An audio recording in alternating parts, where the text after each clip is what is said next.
Muito bem, então vamos continuar aqui com a representação da perspectiva isométrica simplificada. Bem, o que temos que fazer aqui?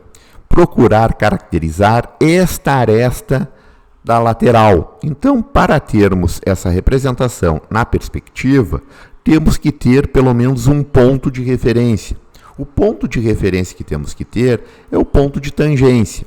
Bom, por que temos que ter este ponto? Porque esta linha ela não está paralela aos eixos isométricos. Por isso que precisamos de uma referência estabelecida nesses eixos. Então, podemos traçar aqui uma perpendicular que passe pelo ponto de tangência. Então, para saber com precisão o ponto de tangência, podemos traçar uma linha paralela até encontrarmos aqui a circunferência. Da mesma maneira, podemos transferir esta medida traçando uma linha horizontal. Então, estas duas medidas daqui são paralelas aos eixos isométricos e vamos transferir para a própria perspectiva. Então, transferimos esta medida correspondente que está em vermelho e também vamos procurar transferir esta medida em azul. Bom, ao realizar essa transferência, vamos ter a identificação desta aresta. Então, esta aresta que está aqui, na perspectiva, vai ficar com essa representação. Ou seja, o ponto de tangência corresponde neste plano de identificação. Então, é como se fosse o contorno desta elipse. Claro que não é necessário estabelecer todo o contorno da parte oculta da elipse. Basta identificarmos um ponto de referência. Então, com isso, podemos ocultar estas linhas e também eliminar esta parte que não é visível. Bom, aqui tínhamos a caracterização desta diagonal, mas para sabermos a localização do centro desta elipse. Então, o que a gente vai procurar fazer? Representar esta parte interna. Então, a parte interna, temos esta circunferência com uma determinada ruptura, vamos procurar caracterizar esta circunferência da mesma maneira, utilizando um quadrado que envolva a própria circunferência, ou seja, deixar a circunferência inscrita neste quadrado. E a partir disso, vamos ter estas medidas. Temos esta medida daqui do valor do raio e vamos transferir esta medida para a perspectiva. Então, realizamos essa transferência daqui, utilizando uma reta paralela aos eixos isométricos, e a partir desta referência, vamos ter os demais lados correspondentes do próprio quadrado. Então, o que temos aqui? Temos uma diagonal maior, que está caracterizada, e uma diagonal menor, da mesma forma. Então, utilizamos, a partir de um vértice da diagonal menor, ligamos ao lado médio oposto. Então, temos aqui esse lado médio oposto, da mesma maneira, desse ponto da diagonal menor, do vértice da diagonal menor, até o lado oposto.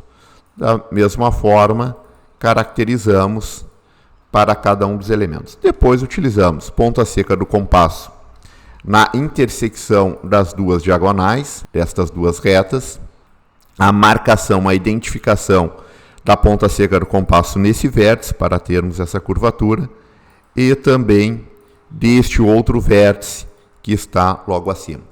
Esta identificação temos que utilizar e caracterizar a parte interna, utilizar essa marcação da ruptura. Bom, quanto que temos aqui? Temos esta distância, tá? Há uma distância 0,6. Esta distância ela é simétrica, então podemos marcar 0,3 e 0,3 para cada um dos lados. Bom, a partir do ponto central, traçamos uma reta, certo? Ou seja, a partir desta reta que vamos estabelecer essas referências. Então, marcamos, a partir desse ponto central, um valor de ponto 3, sempre com a direção de 30 graus em relação à base, e também marcamos o lado oposto, mantendo a mesma direção, com o valor de ponto 3. Transferimos uma paralela que passe por este extremo, e uma paralela também que vai passar por este extremo. Desta maneira, vamos estabelecer este rompimento nesta parte do cilindro. O rompimento ele vai se dar nestes dois elementos daqui. Então, realizamos este traçado, esta ruptura. Então, a marcação desta parte interna vai ficar caracterizada nestes elementos. Bom, desta maneira, podemos estabelecer uma sequência de paralelas. Então, temos aqui, traçamos uma paralela que venha passar por este ponto, uma paralela que passe por este ponto, por este outro ponto daqui. E aqui podemos estabelecer, ocultar estas arestas. Então, aqui temos uma aresta que ela é invisível, podemos estabelecer também a sua marcação. Então, podemos verificar aqui que esse objeto ele é simétrico. Então, verificamos essa distância. Então, marcamos aqui esta distância daqui e estabelecemos esta marcação na perspectiva. Então, podemos marcar tanto a verificação no corte ou também na lateral esquerda. Então, essa medida daqui, ela vai se manter idêntica. Então, mantemos aqui essa marcação na própria perspectiva, mantendo este alinhamento. Então, transferimos daqui até este ponto. Qual é a distância correspondente desta marcação? Então, a gente pode verificar até mesmo no corte. Temos esta distância daqui e esta distância também a gente vai procurar transferir ela para a perspectiva. Então, sempre mantendo o mesmo direcionamento. Então, a partir do momento que temos esta medida direcionada aqui, vamos estabelecer também o valor da altura, ou seja, vamos fazer com que toda essa geometria ela venha ficar inscrita dentro de um retângulo, para termos uma referência para a marcação. Sabemos que temos esta circunferência, uma semicircunferência, e também precisamos marcar um quadrado onde queremos que, no caso, a circunferência está inscrita para representarmos o losango. Então, sabemos que a circunferência ela tem uma continuação, mas para inserirmos a identificação do quadrado. Tá? Bom, com essas medidas aqui, a gente pode marcar diretamente. Então, o valor da altura de todo esse trecho daqui, tá? Toda esta marcação, a gente pode transferir ela diretamente para essa marcação onde estamos utilizando na representação. Então, marcamos aqui, marcamos deste outro ponto, transferimos, e também a parte superior. Então, toda essa parte superior, a medida, ela vai ficar idêntica. E precisamos também verificar esta medida, onde esta circunferência está inscrita. Então, marcamos aqui a parte média. E com isso, vamos procurar também caracterizar esta circunferência na própria perspectiva. Da mesma forma, utilizamos aqui, temos uma diagonal menor e uma diagonal maior. Então, um vértice da diagonal menor até o lado médio oposto. Desse ponto até o lado médio. Então, utilizamos aqui essas marcações. Desse vértice da diagonal menor ao lado médio. E desse ponto até o lado médio. Desta maneira, utilizamos aqui a ponta seca do compasso nesta intersecção e também neste outro ponto de intersecção daqui. E para representarmos esta curvatura, agora o vértice vai ser neste ponto e vai ser neste ponto oposto. Então, desta maneira, temos uma parte correspondente de toda esta geometria daqui. Então, toda essa circunferência em perspectiva, ela vai ficar caracterizada desta maneira. Claro que queremos somente a metade. Esta parte daqui não vamos querer. Tá? Então, a gente representou toda a circunferência, mas para termos uma ideia da representação total da curvatura. Então, deixamos aqui toda essa representação. Ela tem esta continuação. Tá? Podemos eliminar estes elementos daqui, que estão a mais, para deixarmos somente a identificação da própria curvatura. Então, da mesma maneira que foi utilizado para representar essa curvatura, vamos utilizar também um retângulo, tá? Um quadrado no caso, que vai fazer com que a circunferência vai ficar inscrita neste quadrado, para representarmos esta circunferência interna. Então, o procedimento ele vai ser o mesmo caracterizado aqui. Tá? Vamos ter os elementos e aqui também vamos ter a base da própria representação. Tá? Desta maneira, a gente vai representar o mesmo losango que a gente fez aqui, vamos fazer um losango internamente. Então, desta maneira, temos esta curvatura daqui, e estes elementos que estão desta maneira, eles se repetem, tá? Ou seja, tem uma determinada espessura. Podemos aqui eliminar algumas linhas, tá? Essa parte interna também podemos estabelecer a sua marcação diretamente.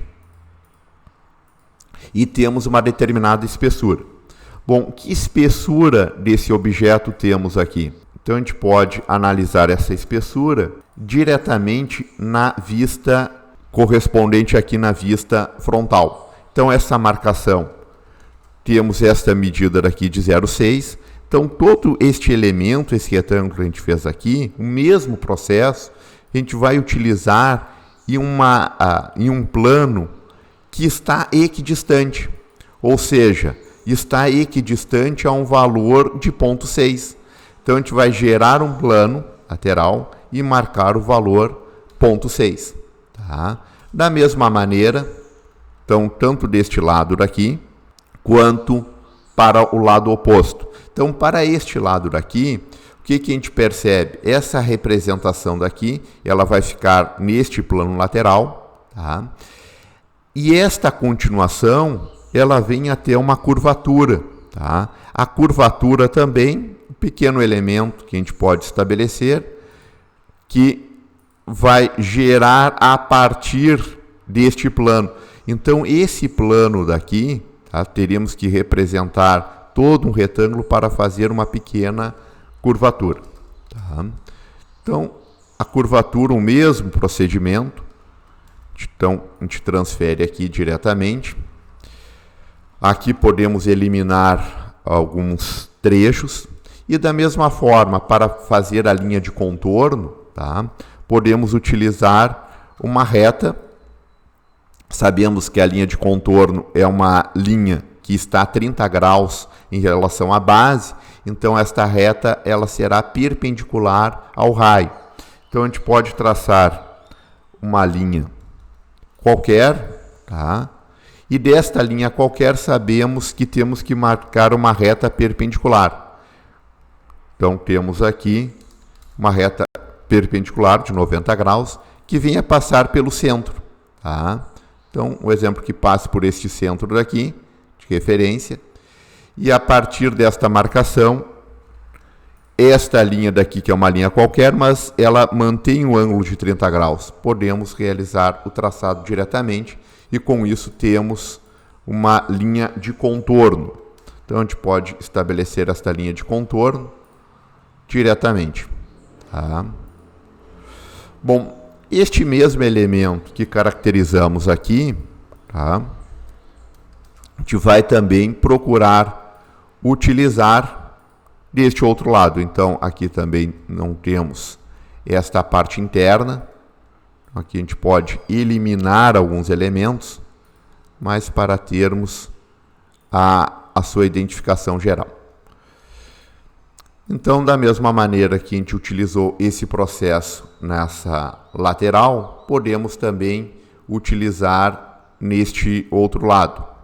Então, todo este outro lado, vamos ter uma repetição. Tá? Então, podemos marcar aqui diretamente, tá? Utilizar o afastamento da mesma forma para termos esta representação. Esta medida daqui vai corresponder a esta variação. Então, a gente pode medir diretamente para ter o valor da sua altura. Então, aqui é mais para termos uma ideia da representação desse objeto em perspectiva.